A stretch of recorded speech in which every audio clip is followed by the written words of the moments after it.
Okay, let's see. 2 shots of her Dura Repo. That'll be $19.50. Keep the change. From this 20? Are you sure? Because that 50 cents might be hurting you more than it helps me.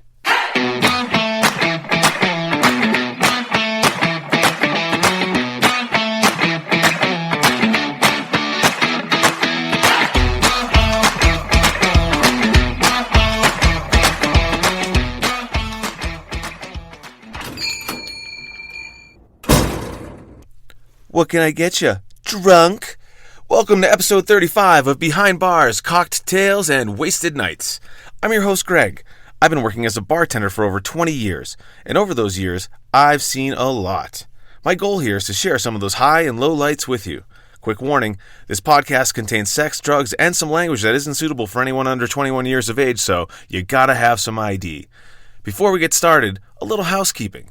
In episode something, I make fun of Post Malone at the top for his rosé that has an impossible-to-remove lucite cork, and I say it's not his fault because he's never had to work. Well, a listener informed me that Post Malone used to work at KFC before he came up. Now, I could have Googled this claim, but I'm just going to stand corrected because I'm not the go-getter I should be. I also could have figured out what episode I said that in, but again, I don't need another thing on my list today. That said, sorry, listener. Sorry, Post Malone. Maybe you know the Colonel's secret recipe, but you still don't know how much easier your life is with a screw cap or a regular fucking cork. Any hoozlebees. Before we get into this interview, you'll need a drink. My guest is a southern gentleman, so I'm thinking we do something bourbon-y. How about a bourbon blackberry bramble? Yeah, that's the move. In a mixing tin, drop in 4 blackberries and a few basil leaves. Add a ½ ounce of lemon juice, a 1/4 ounce of simple syrup. Give her a little muddle, but don't go crazy, because we'll get some essences from a shake shortly. Add some ice, a ½ ounce of blackberry liqueur, Leopold's out of Colorado makes a nice one, and finally, add 1.5 ounces of Basil Hayden's bourbon. Shake and strain from your Hawthorne strainer into a fine mesh strainer to catch the seeds into a rocks glass with fresh ice. Garnish with a basil leaf and take a sip on your front porch. Don't forget your bug spray. The skeeters are a-bitin' tonight. Oh, and if you don't have any of that shit, do a shot of Old Crow and a fat gator tail. Those skeeters will get more than they bargained for after they bite your high ass. Little tiny heart attacks everywhere. So, this episode is a product of an ambitious endeavor. Before I left for Belize, I invited Boston James, Dave the Regular, and Louis the Comedian over. We got plowed, and I interviewed them all back to back. You've met Boston James, and you're about to meet my good friend Dave the Regular. Like most people in the bar biz, Dave's one of those people who quietly blend in and could be standing behind you in line, sitting next to you at the bar, or just seem like the most unassuming person in a series you run into across that day. You might not even acknowledge him, and that'd be your loss, because Dave's a secret maniac. I try to keep things around 20 minutes on the show, because that's a good commute time, but Dave's got stories, you guys. We got a couple in on schedule, but after we returned to the party, even more insanity came out, so we'll have Dave back soon. Okay, folks, settle in. I give you Dave, the Regular. All right, everybody, welcome to Cocktails and Wasted Nights. Sometimes I say Behind Bars before that. Sometimes I don't. I am here with Dave, the Regular. What's up, Dave? What's going on, everybody? Thanks for having me, Greg. Oh, no, I'm psyched to have you, man. Like, Dave's a regular at my bar, loves the podcast, and then we were chatting, and he had some crazy stories, and I'm like, you know what? I got to get you on the podcast. So, Dave, how did you find my bar? Well, when I lived up in Boulder, I guess it was quarantine time. Things are half shut down. The only thing that was open in Boulder was Avanti Rooftop. Buck is up there working one night and just chit-chatting. He goes, you got to check out this guy's podcast that does trivia. Go home, listen to an episode called A Dark and Stormy Daniels Night, and I was hooked. Nice, dude, nice. So I'm hearing a little twang, man. Where are you from? North Carolina. All right. How long have you been in Denver? Approaching 3. Oh, in Denver, just a few months, but Colorado. Yeah, Colorado. Let's say almost 3 years. Okay, what brought you out here? Like, why would you leave North Carolina? Wanted to get in the weed business. Okay, the green rush. Is that what you're doing now? That is. Okay, how's that going? Money every couple weeks. Yeah, doing very well.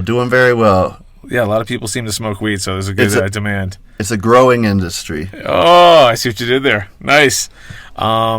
So you come to the bar, you're growing weed. When are you not fucked up? Just kidding. We pregame before the interview, folks. I'm not gonna lie to you. Dave, tell me a little story about you and a friend. This is what got me to get you in the studio. This was crazy with the baseball bat. So it was, let's say, about a year after I graduated college, and I was bar backing and serving at a brewery back in North Carolina. So wait, were you doing that while you were going to college? I did do that all through college, like mainly serving at fine dining restaurants, different bars. Every summer, whenever school was like getting out, you would start interviewing, say in like April, so you could work at like a country club over the summer and make really, really good money. Like how good? Give me a number. Anywhere like during the week, $250, $300 a night. Weekends, we're talking $500, $600 a night. Okay, nice. Let me ask you something. In the fine dining, did you have a food runner, or did you have to like carry your shit out? Oh no, yeah. Like it was so sweet. Like you just would go up, basically take the order, and leave. Yeah. And like, you're done. Basically, like you would drop by like one or two more times, just say everything all right. Do you need some more wine? Let me get you the sum. Absolutely. So hands off, you make a bunch of money. That's great, dude. I did fine dining for a little while, but I was like so in over my head. I could never serve. Like that's the thing. Like you have to time it where all the runners have to place everything at the same time, and you can't clear until everybody's done. Oh, all the rules, man. I couldn't do it. Being that it was North Carolina, we had sort of a bullshit low hourly rate, but on every check, I think it was an automatic 25% gratuity. And then they tip on top of that? Like, frequently tipped on top of it, and, there were those people that, didn't even want to see the check. It didn't even matter. Nice. So you're in Colorado, and you're in the weed business, but before you moved out here, you told me this story. Was this in North Carolina, the bat? Yes. Yes. Set the scene, Dave. Tell me this story. These guys want to hear this. So, like, bar backing one night, we're getting off work, some pretty girls come in, and as we're sort of winding down, we tell them, like, hang out for a little bit, we'll get a few drinks after we close. We do that, and, like, some of the servers that work there, we hung out after work all the time. And so it's like, hey, let's move this back to my place. All right, cool. Three or four servers, and these three girls are back at my place. We're drinking, partying, little ecstasy, little coke, and is this like a weeknight? Don't even remember. It was like okay. It was just we partied every night. It was par for the course. Yeah, very par for the course. So everything's going great, and like one of the guys I worked with had expressed a heavy interest in trying LSD, and let's say 45 minutes, an hour later, when the ecstasy that we'd taken starts kicking in, everybody's yes to everything. I run upstairs and bring back down a few hits of LSD. Because you just had it on hand, of course. I actually had just gotten back from like a 10-day run of seeing Phish shows. You're one of those guys. You're a Phish head. Love the Phish. Okay. So you do like the nitrous and everything like that. Absolutely. Why not? If it's around, little of this, little of that. It's available at all the shows, right? Pretty much, yep. I can't think of one that I haven't, where it hasn't been available. All right, and we were talking before, didn't you, like your mom was like you were going to Phish, and your mom expressed an interest in Phish, so she looked him up? Yeah, all right, yeah, let's sidetrack for a minute. Yeah, my mom knew how big of a fan I was, and had told me once, like, I'd love to go to a show with you. And I'm like, it's an absolute circus, I don't know. So a few years ago, Trey is playing in Atlanta with the Atlanta Symphony Orchestra. I say, hey, this is what's going on. She's, let's do it. She gets tickets for she and I, hotel room, and we're down there. On the way in, somebody passes us a little something that I'm pretty sure was like Molly, some ecstasy powder, something like that. It's your mom? Hey. And she's just so happy to be there. She partakes a little bit. I partake a lot more. Dude, you have a cool mom. She's the best. Like, I won the lottery in parents. Like, I say that all the time. That is a cool mom. So cool. I don't know if she knew exactly what was going on or whatever, but as the show's ending, and she, halfway through, she's like, "This is amazing. This is so great." She's like rolling face. Yeah, I mean, yes, absolutely. And show's ending. We're heading outside, and we hear that familiar sound. Oh, the balloons. She said, "Are those the nitrous balloons that you talk about?" That you talk about? You talk about nitrous balloons to your mom? She's cool. I mean, yeah. I try to lay out the whole experience. I say, yeah.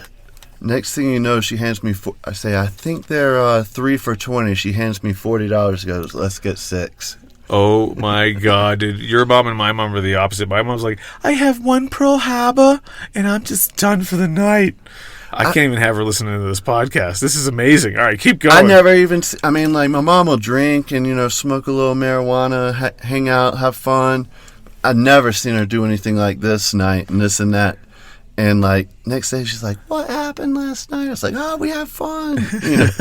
Well, I mean, she's a trooper. She's a champ. I think she kind of got the experience she was looking for, without me having to like mess up my night and like not hanging out with the friends and this and that or whatever. Right, like you didn't have to babysit. She was like right there keeping pace with you. She was awesome, and like she was like so cool that like I guess like not long after the show was over and the balloons and this and that, I did have some friends at the show. She's like, "I'm going to take an Uber back to the hotel. You should hang out with your friends." Oh, my God. And so, yeah, like when we were done doing that, just went back to the hotel.